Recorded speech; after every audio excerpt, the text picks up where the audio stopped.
Hello everyone, চল আজকে একসঙ্গে রেডি হই। আর কোথায় যাচ্ছি সেটা বলার আগে তোমরা বলো এই থ্রি পিসে আমাকে কেমন লাগছে। আমি যেহেতু অনেকদিন হলো এরকম থ্রি পিস পরিনি, বিশেষ করে এরকম কালারফুল থ্রি পিস, তো আজকে আমার মনটা একেবারে কালারফুল হয়ে গেছে। তো এতক্ষণ তো বুঝতেই পেরে গেছো যে কি ছিল। ইয়েস, বার্থডে ছিল আমার, নয় আমাদের অফিসে। কেক খেয়ে সবাই কাজ করছে, আর এদিকে দেখো আমি বেলুন নিয়ে খেলা করছি।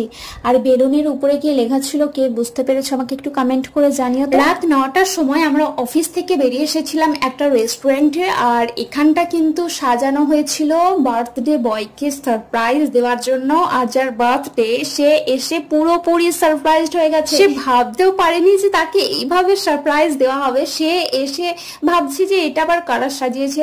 তারপরে কিছুক্ষণ ওয়েট করার পর যখন সবার মুখের দিকে তাকালো, তখন বুঝতে পেরেছি যে ওটা ওনার জন্যই সাজানো হয়েছে। আর এখানে খাবারের কোয়ালিটি অ্যান্ড টেস্ট নিয়ে তো কোনো কথা হবে না, জাস্ট অসাম।